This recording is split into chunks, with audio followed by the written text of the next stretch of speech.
During the course, we spoke about the Semitic tribes or Semites.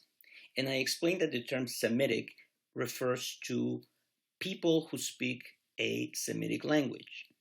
Semitic languages today would be Arabic, Hebrew, few people who still speak Aramaic, and Maltese, the language spoken on the tiny island of Malta in the Mediterranean.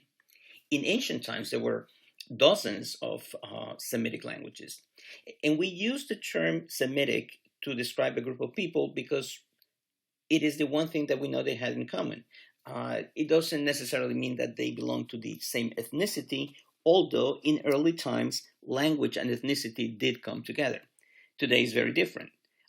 Anyone who speaks English could be of any ethnicity imaginable in the world, and English could be his or her first language. In ancient times, if you spoke a certain language, most likely you belong to the same ethnic group and sometimes even to the same tribe. So we use these linguistic terms to refer to ancient peoples. So a very important one that we talked about before was the Semites. The Akkadians were Semites, the Amorites were Semites, the Hebrews were Semites, the Assyrians were Semites, for example. So now we're going to talk about a different group, and this group is called the Indo-Europeans. The term Indo-European refers to a very large family of languages, probably one of the largest, and I would say the most widespread family of languages in the world. What languages belong to that family today? English is one, German, French, Spanish, Italian, Portuguese, Swedish, Dutch, Danish, Norwegian, Icelandic, but also the languages of Eastern Europe, like Russian or Polish or Serbian or Croatian. Actually, Serbo-Croatian is the same language. Greek is also in the European languages. Language, I'm sorry. Armenian. And then as we move to the east, Farsi, the language that they speak in Iran today, is Indo-European. Pashto, one of the main languages of Afghanistan, and many of the languages spoken in India, Urdu, Hindi, Gujarati, Bengali, Baluchi, all of these languages are also part of the same linguistic language. And what that means is that, like organisms, languages have a common origin. So if all of these languages today are Indo-European, it means that at one point there was one original language from which all of those languages derive. Sometimes this language is called as Proto-Indo-European. Proto means the first, the archetype of anything that exists. So the Proto-Indo-European language is the foundation of these other languages. And we have been able to determine that by studying the languages. We can look at words, that is, we can look at the vocabulary of the different languages, we can look at the grammar, we can look at the syntax. We know how, out of a certain way in which people spoke, one group derives certain practices and a different group derives other practices. And these techniques that linguists have developed to figure out the relationship among languages are pretty complex, but they're also very accurate because they do depict the process in which these languages develop. So by studying languages, we can then go back in time and get a sense of who or where the people who spoke these languages lived.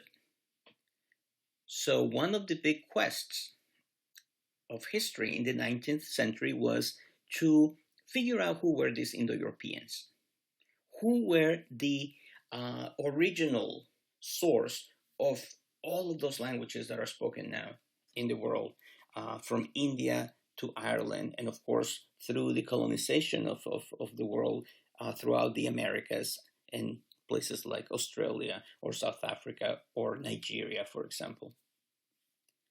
So in looking for the origins of Indo-European language, historians started to well, linguists were looking at the origins of the Indo-European language. Historians started to look for the origins of the Indo-European people. So one of the main aims in this quest to discover the origins of the Indo-Europeans was to figure out where they came from originally, to find the Urheimat of the Indo-Europeans. Urheimat is a German word that means the original homeland of the Europeans. Where did this language, culture, and people first emerge? And there were all kinds of theories in the 19th century. Some people believe that they came from the Caucasus area, which is where the term Caucasian comes from. Others thought that they came from all the way up north. Some people thought that they came from Asia Minor, what today is Turkey. There were theories about the Indo-Europeans coming from Tibet.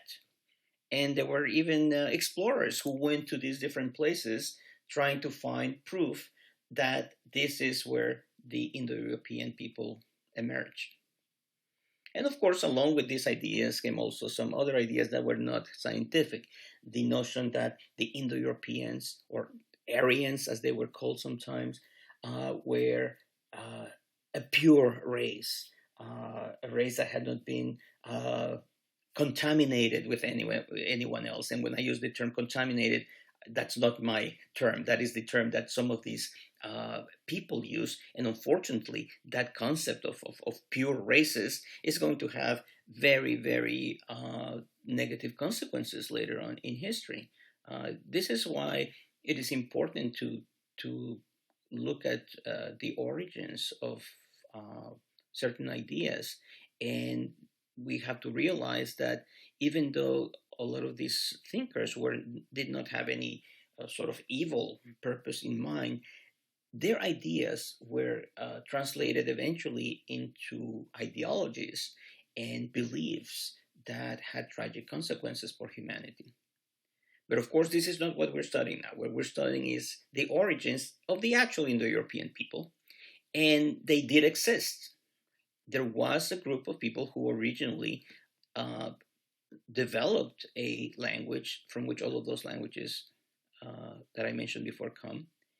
And also, language is just one of the many expressions of culture. So obviously, these Indo-Europeans also developed certain family structures, certain religions, certain values, certain ways of life that you do see projected in the civilizations that eventually came out of them.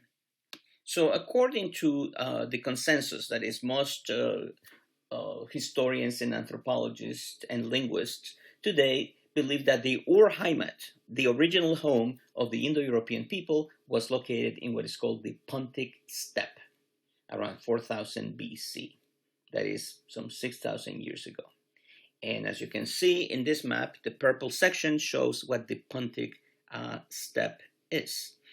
This whole area that extends in the east from what today would be Kazakhstan, across southern Russia, the Ukraine, what today would be Romania, and all the way down south to the foothills of the Caucasus Mountains. The Caucasus Mountains are that section between the two bodies of water that you see in the middle, just south of the purple section. And I mentioned that before, the term Caucasian comes from that connection to the Caucasus area. A lot of what today we accept as part of the origins of the Indo-Europeans comes from the Kurgan hypothesis, which was put together by Maria Gimbutas, who was a great scholar who dedicated her life to the study of the Indo-Europeans. And she is the one that, through archaeological findings and putting together many other sources, was able to formulate a hypothesis of how and where the Indo-Europeans emerged. And her theories are the ones that are accepted by the majority of historians today. So what is the steppe? A steppe is a geographic term for grasslands that extend from Asia all the way to Eastern Europe. As you can see, it's pretty flat land with very tall grasses and crisscrossed by rivers. Sometimes you would find some hills, but for the most part, it's pretty flat. And what that means is that it is an area that can be traversed, can be crossed by groups of people who usually have herds of animals. As you can see in these images, it's like a sea of grass. It goes on forever. The distances are immense. If you can you imagine, you go to Western China and then you travel all across Asia, across Russia, across those central republics of Kazakhstan and Uzbekistan, and then down into what today is southern Russia and the Ukraine, and then you arrive in what today would be Romania and Hungary. It is an immense tract of land. But that means that over the course of many centuries, it allowed the movement of different groups of people. And especially after the domestication of certain animal species.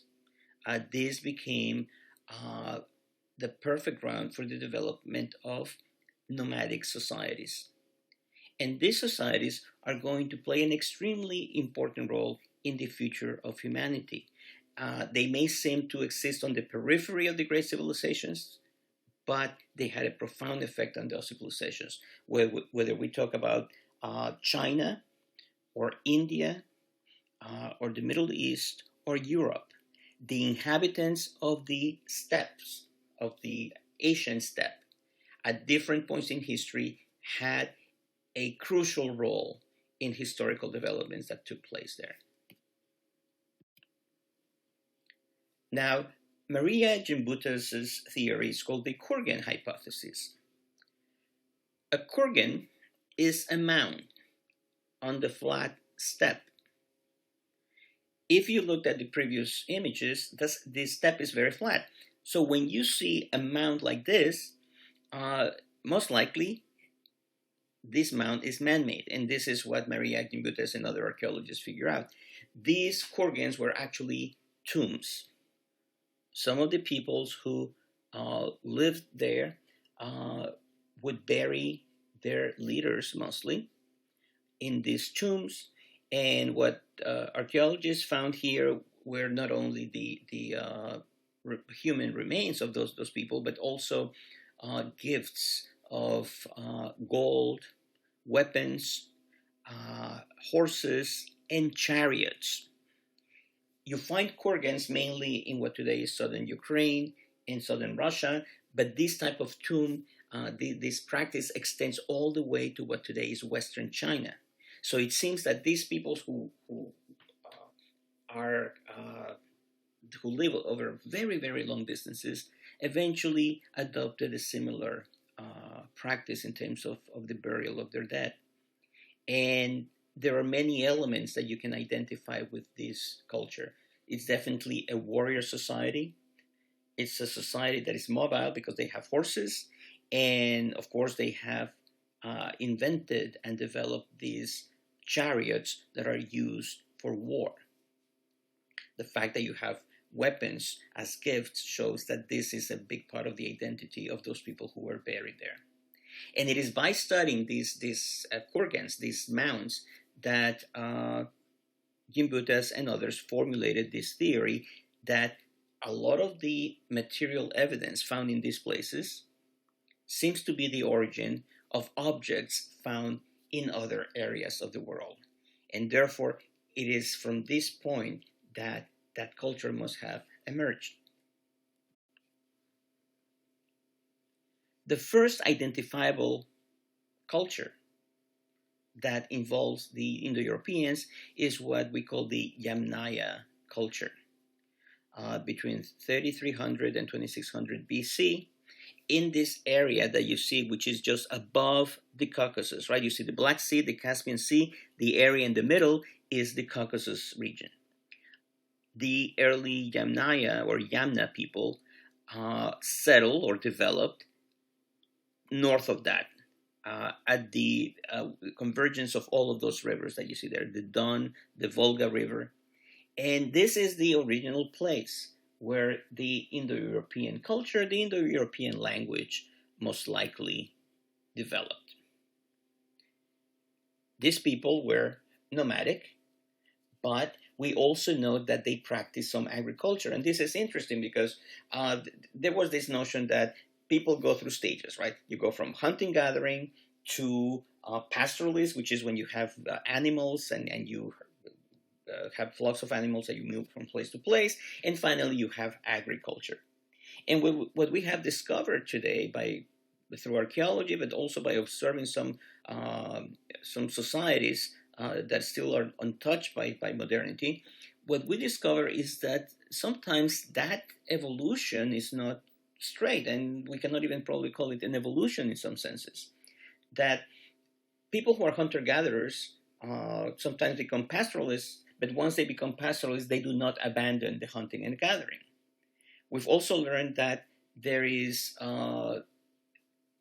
horticulture planting, which is not really farming. It is basically just putting things in a patch and let them grow, and then you move on. So you can actually grow things, but not necessarily be sedentary, meaning that you live in the same place all the time. And then we've discovered also that sometimes when agriculture is developed, some people become farmers, but that doesn't mean that they abandon pastoralism. And what that means is that they farm, but then they also move to other places. So they may be seasonal farmers. Or we also have learned that especially here along the Asian steppe, some groups of people would become farmers for a few years, and then because of political or economic or climatic conditions, they decide to move on, and then they become nomadic for a while. They move along with their herds of animals and they live a nomadic life. And then after a few years, when they find suitable land, they decide to settle once again and become farmers. And one of the reasons we know this is because if you look at all the Indo-European languages, they all have basically related words, related terminology to agriculture. And what that means is that agriculture must have developed before the original Indo-Europeans split and formed different groups. So very early on, people like the Yamnaya culture were both farmers and pastoralists, and sometimes they alternated between the two ways of life. And here, in this map, you can see how the Yamnaya culture spreads from this area in the Pontic steppe into the Caucasus, into Asia Minor, which is Turkey, west into Europe. Actually, they move all the way up to Scandinavia, and then they move east into Central Asia and as far as Western China. This image is animated, so you can see the sequence of how they move. And what is very interesting is that after they spread in the Pontic steppe, which is their original homeland, the second area where they appear is all the way east in China, which means that they move and they remain nomadic for a long time, and eventually they found a permanent home in what today is Western China. This area is an area where there was a language called Tocharian, and this language Tocharian probably disappeared by the 19th century, but linguists were able to at least record some of those words, and there are writings from the Middle Ages in Tocharian. And Tocharian is one of the most remote branches of the Indo-European language, which shows that the people who spoke Tocharian split very early on from the main body of Indo-Europeans. They moved, as you can see in this map, all the way far east in China, and they developed there. And eventually they were absorbed by the local tribes who spoke either Turkic or Mongolic languages. That area of China is the area where you find the blonde and red-headed mummies. Apparently, these people who spoke the Tocharian language buried their dead, similarly to the Kurgans, with weapons and gold, horses and chariots.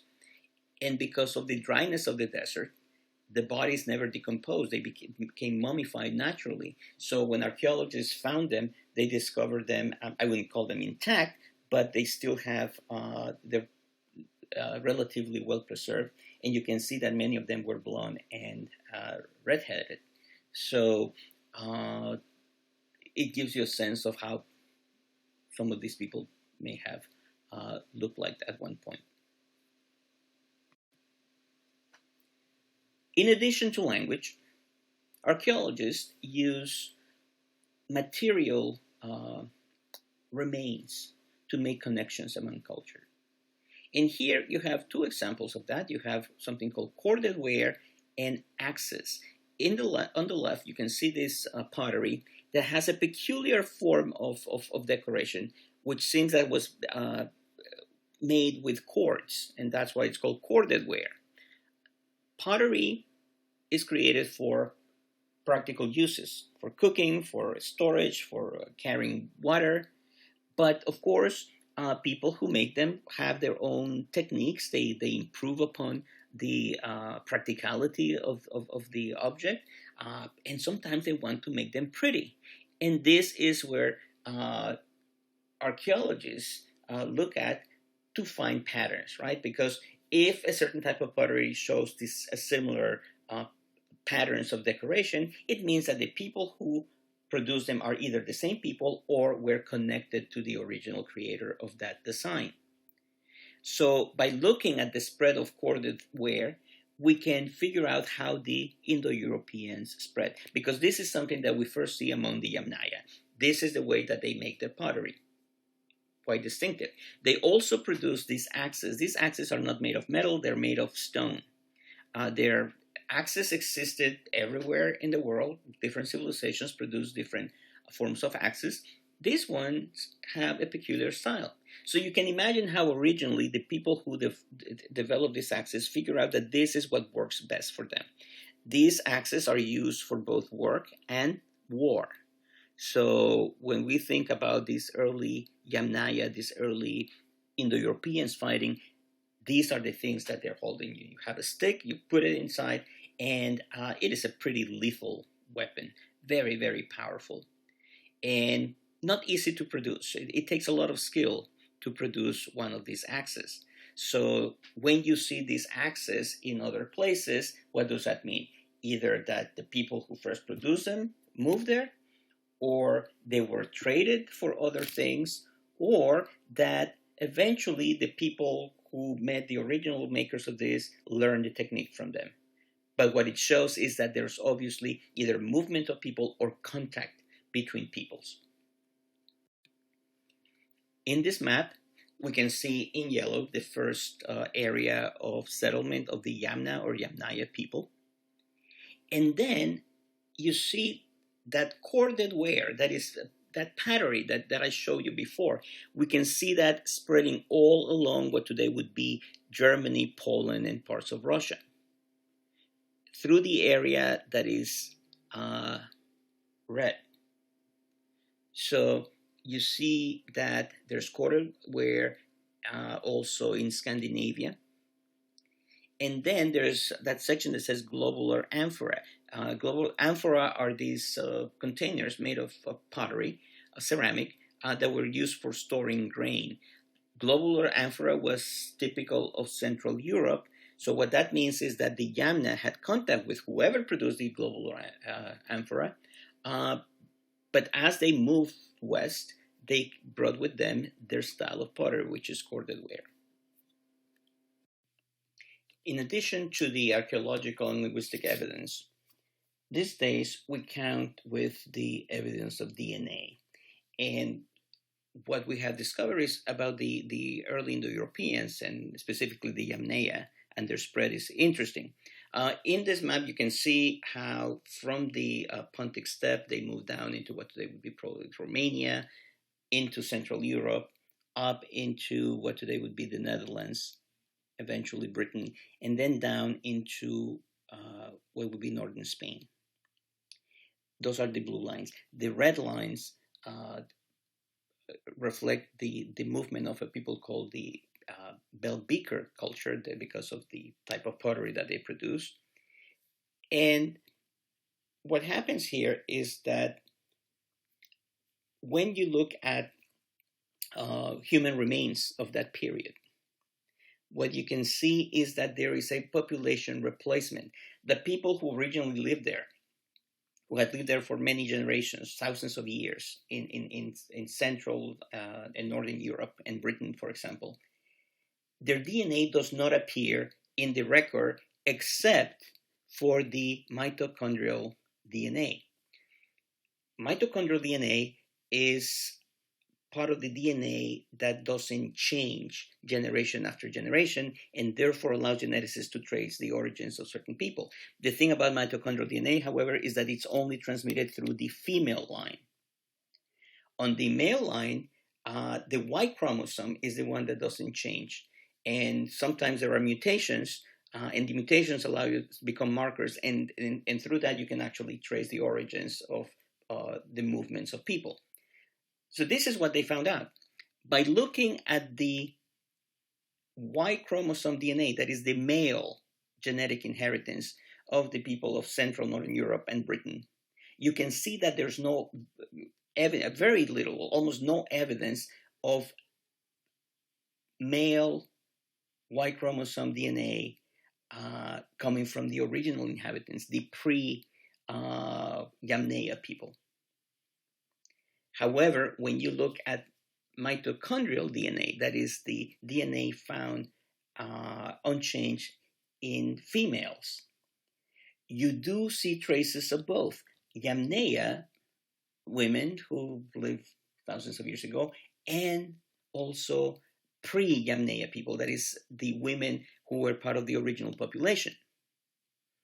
And what does that tell you? Well, what that tells you is that as the Yamnaya come in, they conquer the land, and what happens to the males who live there? They're killed. And the women are taken as the prize of war. And of course, that has happened in cultures since the beginning of time. So the lack of DNA information from those early men shows that they were exterminated in battle, most likely. And the women were not killed, they were kept, and obviously they reproduce with the members of the invading force. The red or orange lines that you see here represent another type of DNA, and that shows how people who live in the Iberian Peninsula move north, and in their case, they retain probably their independence, given that you still see a lot of traces of their DNA in the archaeological remains, that is in the skeletons that they have. But also, if you go to an area of Spain known as the Basque country, the Basques actually show DNA from the pre-Indo-European population of Europe. The Basques live in a mountainous area of northern Spain, so for centuries they have been protected. Actually, the Basques speak a language that is unrelated to anything else in the world, and we think that this language is descended of the original language spoken in Western Europe before the arrival of the Indo-Europeans. So the Yamnaya, when we talk about the Yamnaya spreading and the type of pottery spreading and language spreading, we're talking also about war. These migrations are violent. This spread of a culture is not a friendly spread most of the time. It is something that happens through the exercise of violence. So far, we have seen how there is DNA evidence, there is archaeological evidence through pottery and weapons, but the languages also tell us the story. When you look at this map right here, which is around the year 3500 BC, that is 5,500 years ago. In the center, you see the section that says Yamnaya, Proto-Indo-European, And that is the Urheimat, the original homeland of the Indo-Europeans. The next time that you see evidence of Indo-European language in any other part of the world is all the way to the right. You see the area where it says Afanasievo, Tocharik. For these early periods in history, we don't really talk about peoples or ethnic groups as we talk about cultures, because we don't know really who these people were or how or what they look like, although sometimes we have some idea when we find enough DNA.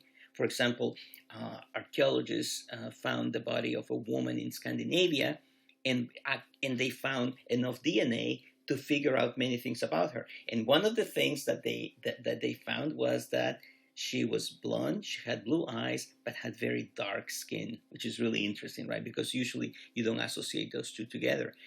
So sometimes you can find really interesting things about what people looked like in ancient times, but those are the exceptions. We may assume that the Yamnaya people looked a little like some of their descendants, but we cannot say that for sure. What we do know is that the Yamnaya people had certain cultural things in common: language, religion. They were warlike. The types of weapons they produced, the type of pottery they produced, their way of life.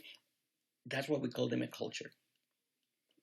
Then, when you look at the right side of the map, you see the Afanasievo, and that's the Afanasievo culture. Afanasievo is the place where evidence was found, and they are obviously connected to the Yamnaya. There are many things that are similar, but there are also differences. So what that tells you is that the people who originated the Afanasievo culture were from the Yamnaya territory.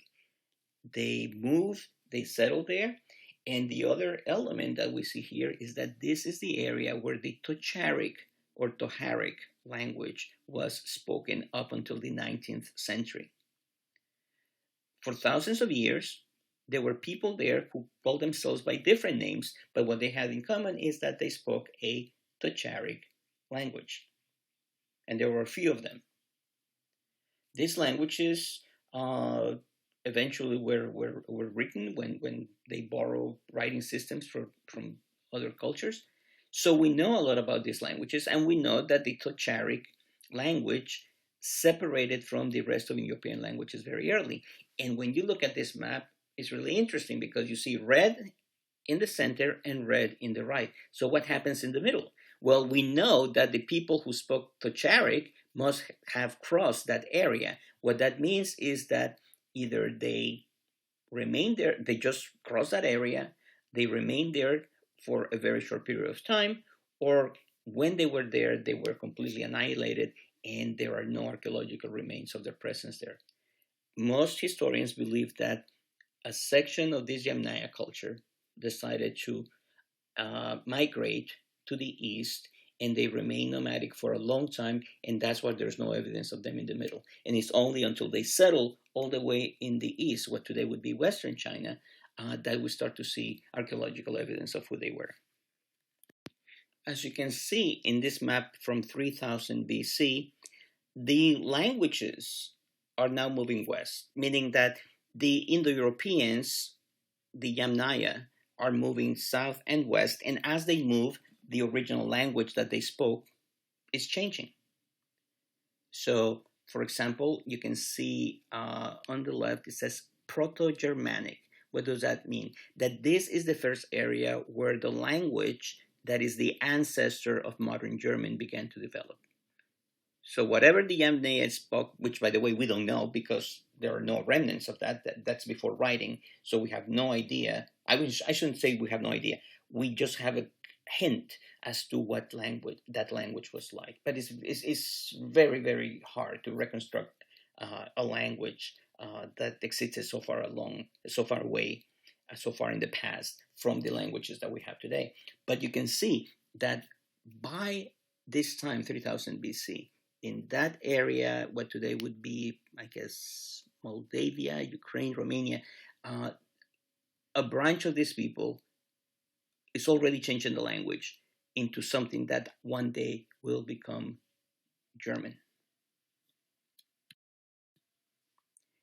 Now look at this map. By the year between 1700 BC, all of that red means that people who spoke Indo-European languages lived there. That means that as the Yamnaya spread, they spread their language. And at this point, they're no longer Yamnaya. They're something else. They have become peoples with their own cultural identity, even though they have still a lot of things in common. But you can see that in the north, you have the Balto-Slavic group, which means that these are the languages that eventually became Russian or Lithuanian. If you go to the south, you already see that people speak Greek. Greek has already developed as a separate language, and Thracian, which is a language that no longer exists. In the center of Asia, you see Scythian. The Scythians become a very important people in ancient times, and their language spreads over a vast territory. And then as you go south, you see at the bottom, you see Indic. That's India. Around 1500 BC, a group of people called the Aryans, who were Indo-European and spoke an Aryan language. They moved into what today is India, and over there they developed their own language, and eventually out of that, other languages were created, like Urdu, Hindi, Bengali, Gujarati, Baluchi, all of those. And then another group of Aryans went farther west, and they settled in what today is Iran. And you can see that it says Persian there. The term Iran means land of the Aryans. The Aryans called themselves the noble people. And as they conquered this territory, they brought their language, and that language that they spoke was transformed over the course of 3,000 years. And today, what they speak in Iran is called Persian. So as you can see, we now have a pretty good picture of how from that core of people called the Yamna or Yamnaya culture, their language, their culture, their social structures, the way that they looked at the world really spread to these places because there's something else. If you look at some of the religions that existed in ancient times, whether it was the Nordic religion of the Germanic tribes, the Greek religion, the religion of the Iranians, or the religion of ancient India, they have commonalities. So we know that there was one point in which the ancestors of all of these civilizations were one. Most likely those Yamnaya people, and some of the beliefs, some of the values of that group of people, of that Yamna culture, were retained even after their descendants spread out and became someone else. You can still see elements of that in the language, in the DNA, in the religion, and of course, archaeological evidence helps us confirm those assertions. The spread of the Indo-Europeans began by foot, but one of the most crucial domestications that took place in history was the domestication of the horse, which most likely happened around 3500 BC.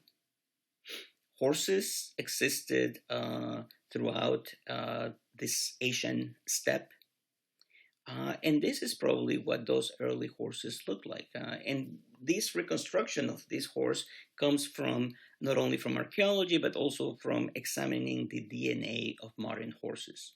By the way, horses also existed in North America at one point, but they became extinct. So by the time that humans arrived in the American continent, there were no longer any horses. So horses were only reintroduced when the Spaniards arrived in the continent in the 16th century. But in Asia, there are horses, and they are not the big, like the big horses that we would see today. They're much smaller, but they're strong animals. And we believe that the domestication of the horse has a crucial role, plays a crucial role in the spread of Indo-European languages and culture. The original area where horses were first domesticated is in what today would be northern Kazakhstan, right there in the center of Central in the center of Central Asia, especially around an area called Botai. Botai is the modern name, of course, of the place, and archaeologists have found evidence in those places that this is what makes it very likely to be the home of the first domesticated horses. And by the way, this area was not inhabited by Indo-Europeans when the horses were first domesticated, so it must have been a later adoption by the Indo-Europeans. If you look at this, this is a reconstruction of what a Botai culture settlement would have looked like probably around the year 3700 BC. Today you can actually visit this place, and it's an archaeological park, but it has this nice little reconstruction that was produced based on the archaeological evidence. If you look at the terrain, there are pastures. This is within the Asian steppe, but actually it's kind of hilly, right? You can see hills and mountains, so it's not completely flat as the rest of the area. And these dwellings are very typical of early dwellings in many civilizations. Basically, people found it very practical to dig a hole in the ground, put some sort of bricks around it.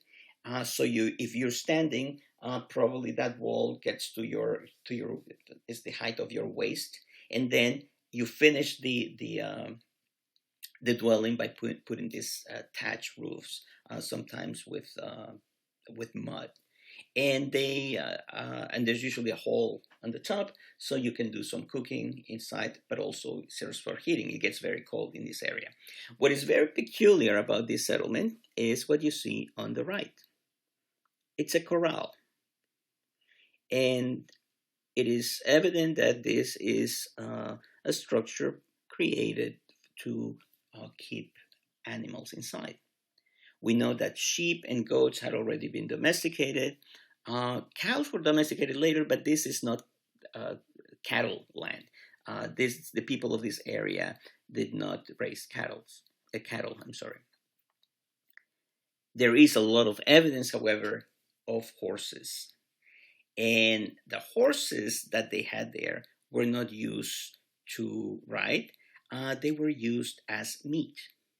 So we believe that horses were first domesticated as a source of food. And you can imagine that it's this first group of people, the horses lived wild in the area, but it was probably very difficult to hunt a horse. They're fast animals, they're strong animals, they're very dangerous also. So at one point, the dwellers of this area decided to raise them themselves. So they took wild horses and they were able to tame them to the point that they could breed them and have them available for slaughter whenever they needed. Horse meat is still eaten in many places in the world. You know, you go to Spain, you go to France, Germany. They will sell you Italy, for example, the city of Verona, famous for Romeo and Juliet. Well, they're also famous because they love horse meat, and it's I've tried it, and it's not bad, but I prefer cow meat. Let's put it that way. But you can imagine that for these early people, a horse is a tremendous source of nutrients. It's a big animal. It can feed the whole village. So what happened to those horses eventually? Well, the people who consumed the meat of the horses, and this is, by the way, another version of what a Botai village could have looked like. The people living here realized that you can actually ride on these things. But before riding on them, they realized that you can use them to pull carts. And in order to pull a cart, it means that they must have wheels. So you have to invent the wheel in order to invent carts. And once you have the carts, then you can make the connection between having a cart and being pulled by the horse. Or conversely, you have the horse and you figure out, this animal can actually drag things around, and you create some sort of box, you tie it to the horse, and you drag it, and then you realize that this is not very efficient. So how could this be done in a better way? And maybe that's when the wheel was invented. We don't know really the sequence of these events.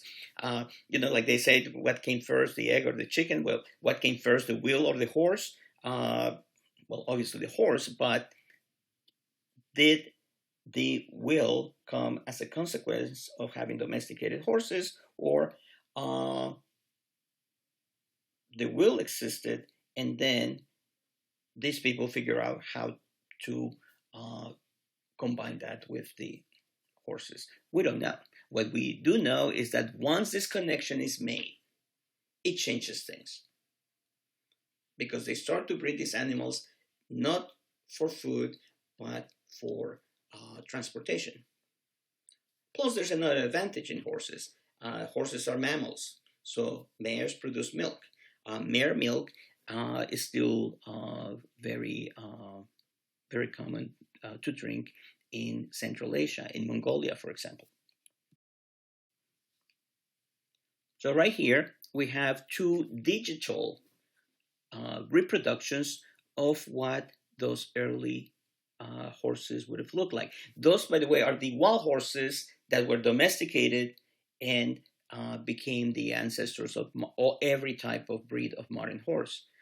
This is done based on archaeological remains, but also the actual colors of the horses, the spots, and that is based on genetic information. We know that there are certain genes that define the different colors that the horses will have. So by looking at DNA, looking at skeletons, scientists have been able to reconstruct basically what these horses would have looked like. And there were people in the 19th and 20th century who wanted to breed back horses to get to what the original horse would have looked like. There's a huge project in Nazi Germany, actually, to recreate what they call the Aryan horse and the Aryan cow. These people believed that the Aryans, this pure race according to them, had arrived in the different areas that they inhabited on horses and by bringing their cattle. So by looking at modern cattle and modern horses, some of these biologists started to breed certain characteristics so that they could reproduce the horses and cows that travel with the original Aryan people, as they call them. The World War II took place, so the experiments ended, but what happened was that some of these horses were actually produced. And in the case of the cows, some of them were set free, and today they live in Poland, in the forest, which is amazing, right? They brought back a species that had disappeared. So this is what those early horses would have looked like. This image here is the image of the Przewalski horse, and I'm sure I'm not pronouncing this term well, so you will forgive me for that. This horse is still found in Central Asia, in places like Mongolia, in parts of Kazakhstan, Siberia. And at one point, biologists believed that this was the original wild horse, that all modern horses descended from this. Today, through DNA, actually know that this is not the case. What happened is that this horse is a descendant of early domesticated horses that escaped and became wild. So the horses that you saw on the previous frame, those are the ones that were the original ones. Those were the ones that were domesticated by the Botai culture. At some point in history, some of those domesticated horses escaped, and they started to develop on their own, and they became the Przewalski's horse, which still exists in the wilds of Mongolia and other places. And this is interesting because this is how history and science evolves, right? We make assumptions, we produce hypotheses, and sometimes they are proven correct, and sometimes they have to be slightly modified because new discoveries emerge. The domestication of the horse is going to play a major role in the expansion of the Indo-Europeans. Uh, we don't know whether they had direct contact with the Botai people or it was through a third or fourth party that they were able to learn about the domestication of horses. What we know, however, is that once they adopted the horse, they utilized them to uh, to draft vehicles. And as you can see in the center of this image, you have a very primitive cart. It has a wooden platform, wooden wheels, no suspension, so probably had a rough ride. But this is revolutionary because now you can carry your wares, you can carry people, you can carry food and travel longer distances. This is going to revolutionize the movement of the Indo-Europeans. Along with these carts, they develop also a military use for this invention, and that is the chariot. To have a chariot in those days when fighting an enemy that is on foot is like having a tank today.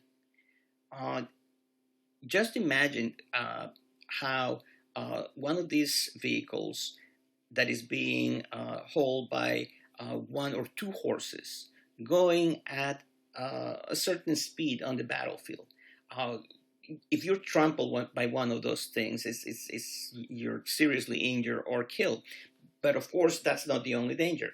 The chariot is a platform where you have a driver holding the reins of the horse or horses, and in the back you have a warrior with javelins and spears and axes, throwing the javelins at the enemy. And of course, when you go into battle, you don't have one chariot; you have many of them. So as these Indo-Europeans advance on their chariots, they have a devastating effect upon the enemy. So the domestication of horses and the use of horses for military means will contribute also to the expansion and the success of the Indo-Europeans. But there's something else. Archaeologists have found the remains of Indo-European people, and in those remains they have found evidence that some of them died of the plague. The plague is this pandemic that hit several times in ancient times and devastated whole populations. The first time that it appeared may have been during Roman times. Certainly, it appeared during the time of Justinian. That's around the year 500 AD. And of course, the most famous appearance of the plague was the Black Death of the Middle Ages, 1348. This plague, by the way, originates in China. It travels along the commercial routes, and eventually it hits Sicily and southern Italy, and from there spreads to the rest of Europe. Perhaps as many as 1/3 of the population of Europe was killed by the plague. So it turns out that the plague is much, much, much older than we thought, since they have found evidence of that in the corpses of some of these early Indo-Europeans. And this is a hypothesis that some archaeologists and historians are putting forward. We know that when a new disease appears in a population of humans, a lot of people get the disease because they don't have the immunity. And of course, a lot of them are going to die. However, there's always a certain percentage of the population that for some reason have a natural immunity to the disease, so they never get the disease. And there are also the survivors who, after getting the disease and living through it, they develop an immunity, or at least a partial immunity to the illness. Right now, we're going through this horrible experience of the pandemic, and our hope is that that's the way that COVID-19 works, that the people who got it do develop either a total immunity or at least a partial immunity. So when we have a second wave of that, less people will be contracting it, and therefore it will spread less. So what does that mean in historical terms? This is the model that the historians put forward. The disease appears among the population of Indo-Europeans, this Yamnaya. A lot of people get the disease, a lot of people die. But the survivors are able to procreate, and that means that the new generation will inherit this ability to be immune from the disease. The people who got the disease and survive develop a certain immunity, and as they have children, the children inherit that tendency to resist the illness. So the second time that the disease appears among this population, less people will be infected, and of those infected, less people will die. It means that the illness will be less devastating than the first time, and the third time it will be less devastating than the second time, because we know that historically. So it is believed that as the Indo-Europeans advance outside the area where they live, as the Yamnaya advanced out of this area and they came into contact with other people, the disease was transmitted. Now, for those populations, the disease was new, so they were devastated by it. And that means that when the Indo-Europeans, these Yamna people, conquered them, they were weak. They were lesser in numbers, they were ill, and therefore it was easier for the Europeans to conquer, attack them, and kill them, and in some cases exterminate them. As they move to new areas, the same pattern continued. If the disease emerges, the Indo-Europeans are affected, but not as badly as the people that they are fighting. So it is almost as if disease becomes an ally of them as they move. Again, this is a hypothesis; it's not completely proven, and but it sounds as something that may have something to do with the success. Because look at this Yamnaya. As they move, they conquer vast territories, and they're very successful doing it.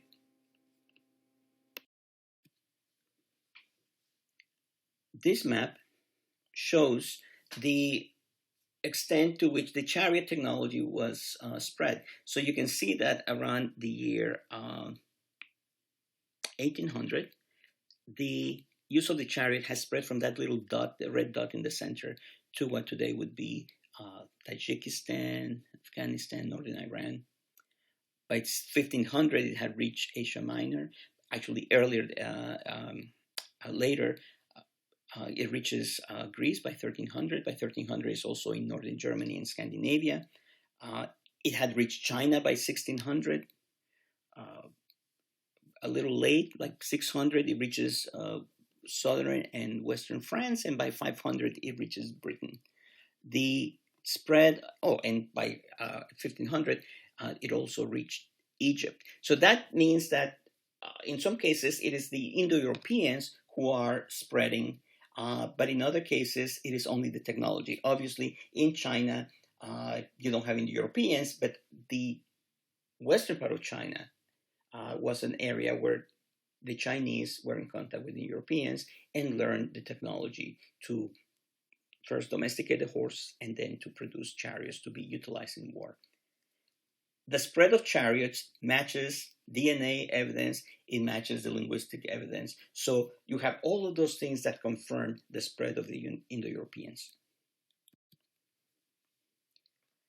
The first time that Indo-Europeans appear within a civilized setting, that is an established civilization, is probably around 2300 BC, and that happens in Mesopotamia. You can see in the purple area, it says Hurrian kingdoms. The Hurrians were very interesting people because their language was unique. I shouldn't say unique, but it was from a family that was neither connected to the Indo-European nor the Sumerian nor the Semitic languages. It was a family of its own. However, the gods that they worshipped were basically the same gods that the Aryans of Persia and India worshipped. So it is believed that the Hurrians were a mixed group of people where the upper classes belonged to a uh, an Indo-European warrior class. They were chariot riders. We know that they even wrote books about how to raise horses and how to utilize them in war. They were masterful in their use of chariots in warfare. So what happens is something that has happened in other places, other times and places in history, where a group of a military elite, a military caste, takes over a population that doesn't belong to their own ethnic group, and they develop a new society. The Hurrians are mainly Hurrians. They're an ethnicity that existed in the area, which seems to have been conquered by an elite class of Indo-European warriors. Eventually, the Indo-Europeans adopt the names and adopt the language of the Hurrians. The Indo-European language disappears from their midst, except where? In terminology connected to horses and chariots. Eventually, a group of Hurrians establishes something called the Kingdom of Mitanni, which was one of the great civilizations of the Middle East. So the appearance of the Indo-Europeans in the Middle East is going to change the political landscape. And to the north, you see that orange section, that's the land of Hatti. That land of Hatti was also conquered by Indo-Europeans. In this case, the whole population becomes embraces the culture of the conquerors. Who are these people? Well, they were called the people of Hatti, better known in history as the Hittites. In this map, you see that green area that shows the expansion of the Hittite people, who eventually consolidated their power into a unified empire. And right here in this map, you can see how eventually out of that core in the center, which looks in bright red, the Hittite Empire expands into the rest of Asia Minor, into the northern part of Mesopotamia, and eventually it reaches down to the land of Canaan, where they come into contact with the Egyptians. At one point, the Hittites will absorb the kingdom of Mitanni, and at that time, then they come face to face with the Egyptians, and they will confront them. The Hittites and the Egyptians will be enemies for a long time, and they will engage in war several times, and we'll talk about that later in the course. This is an image of Hattusas, which was the capital of the Hittite Empire. It was a pretty large city, and from this, the king had a whole set of administrators who enabled him to control vast territories. And in this image, you see a bronze tablet containing Hittite writings. The Hittite developed a hieroglyphic type of writing, but eventually they realized that the cuneiform system, which was used throughout the Middle East, was far more effective, so they adopted the use of cuneiform. And the reason for that is to remain engaged to the other civilizations in the area. So by the year 1275 BC, this is what exists in the Middle East. The Hittite Empire dominates Asia Minor and the northern part of Syria and Mesopotamia. The Egyptian Empire has now taken control over an area called the Land of Canaan. Today that would be Lebanon, Israel, Palestine, and Jordan. And they are at war. There's a city that you can see in the center called Kadesh, and a big battle takes place there. The Egyptians claim that they won, and the Hittites also claim that they won. 5 years after this battle, which is most likely a draw, the two will sign a peace treaty. In this image, we can see the treaty. We see the Hittite version on the left and the reference to the treaty on this Egyptian monument on the right. The Hittites and the Egyptians realized that if they continue this war, they will just exhaust each other, and they decide that it's in their benefit to make an alliance. This alliance is going to be very productive for both of them, and it it creates stability and prosperity in the whole area, because these are the two dominant empires, along with Babylon towards the east.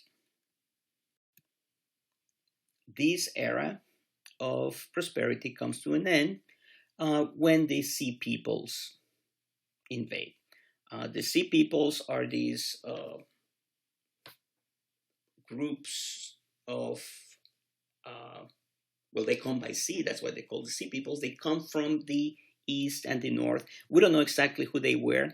Most likely they are Indo-European in origin.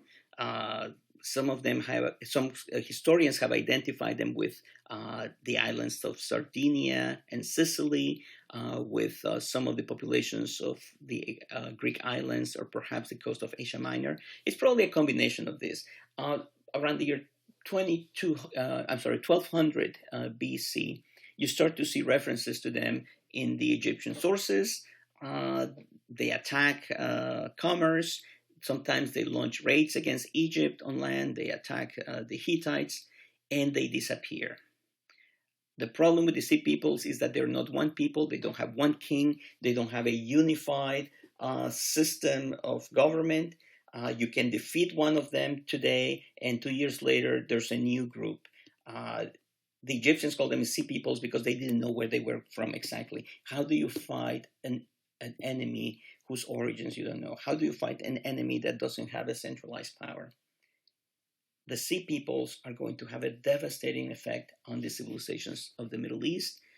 They will trigger something called the crisis of the first millennium. Between the year 1200 and 1000, all the major empires of the Middle East will collapse or will decline and contract.